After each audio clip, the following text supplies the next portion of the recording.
Good evening from just south of Tokyo. We're spending the next 20 plus hours on a Japanese ferry. Never done anything like this before, so we get to experience it together for the very first time. This is a fancy ferry, but there is a tiny challenge, and that's I've only got about an hour, maybe hour and a half, until they turn off all the lights. Also, how crazy is it that this ferry has 6 floors and there's a men's bath? And my room is right here. I got room number 1. Now, you're gonna have to forgive me. I know I typically go for the smallest room physically possible, but this time I kind of went in the exact opposite direction with the largest room on the entire ship.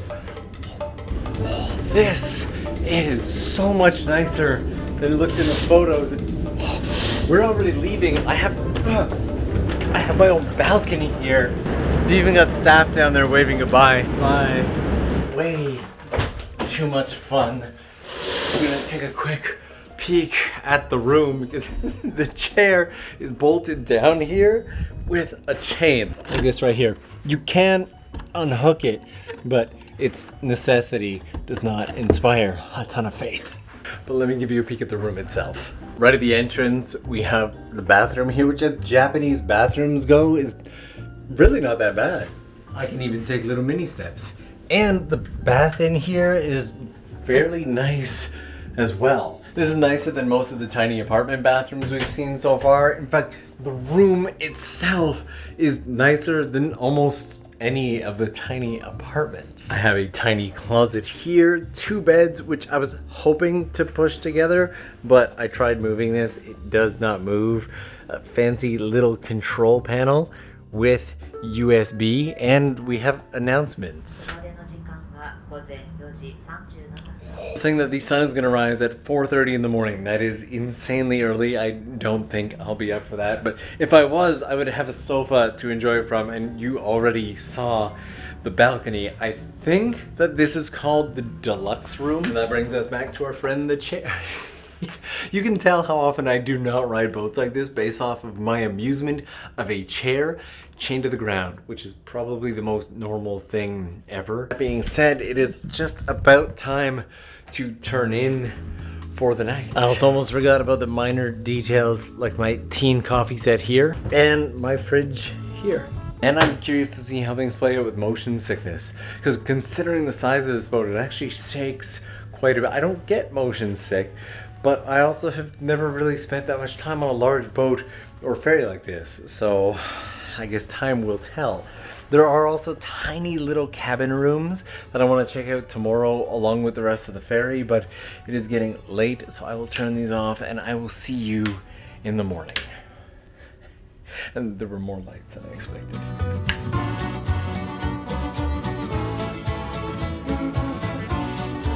I woke up to the sound of the ship's horn going off, and that is why right there, let me show you this. That right there, sorry, it's a little windy. That right there is the other boat. That's what she looks like. Couldn't really see it last night because we were a little close to the subject matter, but it is massive. And this is my windy little balcony space. Much nicer during the daytime. Let me go deal with this and we'll check out the ship. I slept okay. Woke up a few times. Every now and then you'll get this like big wave or this big jolt or shake, and but for the most part, I am well rested. I don't think I mentioned this, but this ferry is gonna be taking us to Kyushu. You can kind of see right here beside the bath.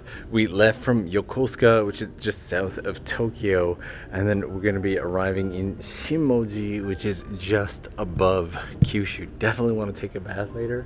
And there's a screen room that's playing Field of Dreams and How to Train Your Dragon. I don't think there's anything playing yet, but let's take a quiet peek at the screen room.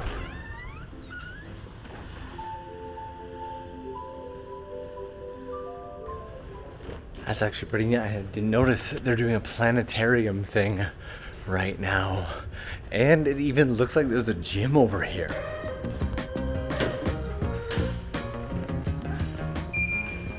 You can get some exercise on a boat. And this door gives us access to, right, it's just a big open space. There's surprisingly not actually that many people on the boat though. I would say probably only about 50 to 75 passengers on board. And while I said it has 6 floors, it does. But I'm also realizing we only really have access to the top 3 floors, and considering the number of trucks that were loading onto this thing yesterday, I think they've been pretty clever about setting this up as a shipping freighter that uses half or less of the ship to carry passengers. But since there are so few people on board, it means a lot of those little cabin rooms are empty. So I want to go take a peek. Should be down this way. So these are all small individual rooms, but they're all locked up. And then this area here has the little single bunk cabin spaces. You got one's up here, and then one's down below, down here like this. In fact, nearly this entire little cabin area is completely empty. There's just nobody in here. But taking a deeper peek inside, they're basically like little capsule units, like a capsule hotel. You've got a little bit of storage here. Seems like you've got a light and a USB here, and then this shutter here just to shut everything out.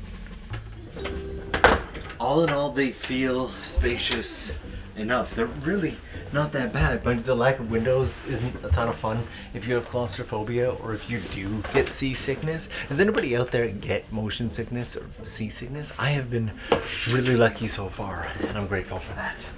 I just love the feeling of exploring new spaces that I've never been into.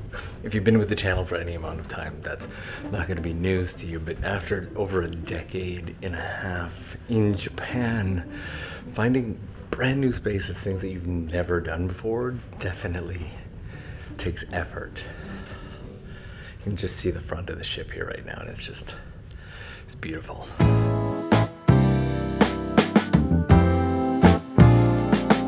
The restaurant's only open for about an hour at a time for lunch and dinner, so I'm gonna grab myself some quick food right now.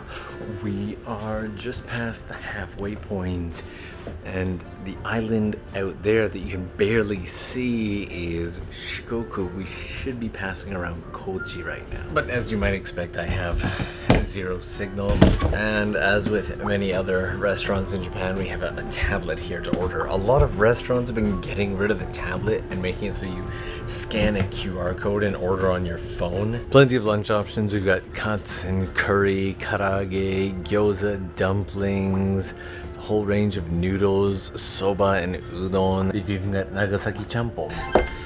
And we're off to the races. More than anything, after I eat, I really want to check out the bath, because apparently there's a whole open air bath section. I'm guessing I probably won't be able to show a whole lot of it because the majority of the people on this boat are male, and every time I've poked into that bath, there's someone in there. But if I can, I will do my best to show you. Curry is looking good. There's still so much more to explore on this ship as well. I also love the little thing of milk they give with it. It's like a school lunch. Gyoza's looking good too. Boat food was good, and now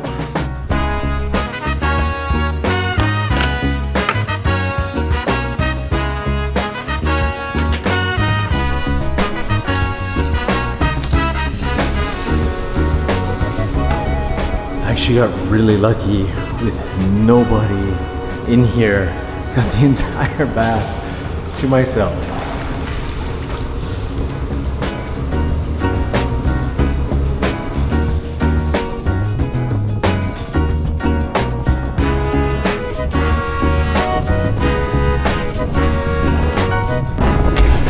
Yeah, that was windy, and there's a whole sauna in here as well. Bath was cool. Definitely goes on the top 10 list. And if I've timed this correctly, I should be right on time to kick back and watch a movie. Movie was alright. It was in Japanese, but I can see the bottom edge of Shikoku right now. and it's about to get really windy, but I kind of want to go check it out.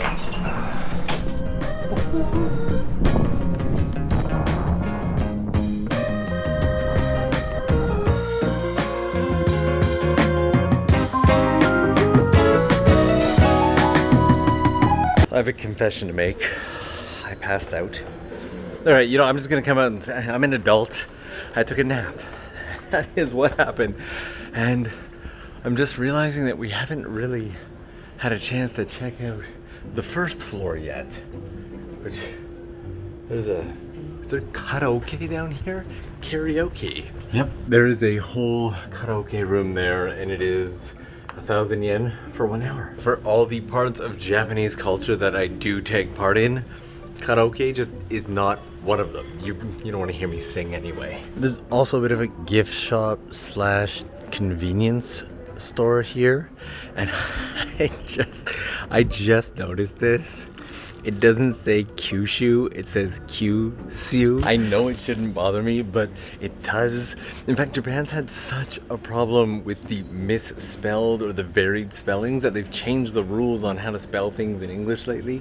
It's all very boring, but I'm very happy about it because now Shinjuku will properly be spelled as Shinjuku and not Shinjuku. Also, I don't necessarily need anything from here, but I kind of always enjoy looking. I'm actually running out of time. The sun's gonna be setting soon, and shortly after that, we're actually gonna be arriving. We got a whole TV space for people here, and right here, there's a whole vending machine corner. All of the beer has been sold out, but there are soft drinks, and there's a whole vending machine here just for cup noodles. And I've been eating moderately healthy lately, so I think I can treat myself to just a little bit of junk for dinner today.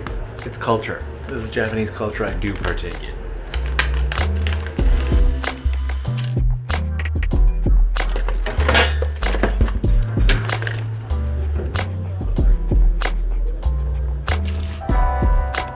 It's gotten really foggy out there, but we have crested the island of Kyushu and are not too far away now.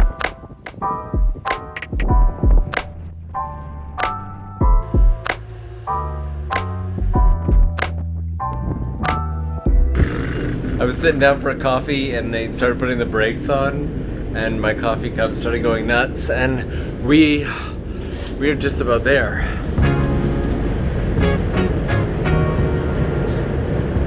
That's the Shinmoji port right behind me there.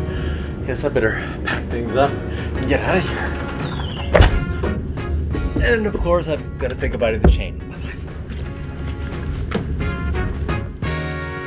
And on the way out, it looks like I can take a peek into. Let's just take a quick look. All in all, not a bad looking room. Window is much smaller and there's no balcony. And boy, did I enjoy that balcony. So I still like my room, but those are not bad.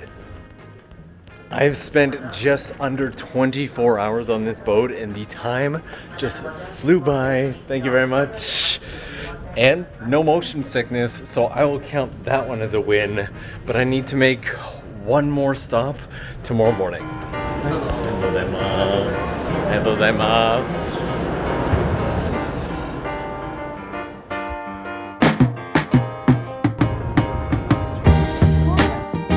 I naturally can't do a video sponsored by Red Lobster without stopping by for a meal. I usually go to the one in Odaiba in Tokyo, but I've come to the one in Nagasaki at House Den Bosch. Okay, so funny story about this. I originally thought that this offer from Red Lobster was completely fake. See, I've been doing research about Red Lobster on my own for a celebration I was about to do, and when it came in, I thought it was just a weird targeted ad done through email. Completely ignored it. Luckily, they followed up, and I'm glad they did. Also, I have not eaten anything since the ferry yesterday, so I basically just ordered the entire menu. Okay, I'll give you a quick rundown before I completely destroy this meal. I got clam chowder, I got myself some lobster claws over here, the wonderful cheese biscuits, as well as I believe it's lemon and herb lobster here. And just because it's kind of hard to find them in Japan, I got myself some ribs. And It's 11 a.m. so I got myself a non-alcoholic beer. See, non-alcoholic. Also, I know I said I got the entire menu, but reasonably, this is as much as I can probably eat by myself, and I don't want to waste. I also got really lucky coming out as soon as the restaurant opened today, in the hopes of just having a quiet meal pretty much to myself, and we've got that. But I'm gonna get to this before it gets cold. Thank you guys so much for joining. Would you do 20 plus hours on a ferry? Let me know down below. Red Lobster fans chime in as well, and you guys know I will see you again real soon.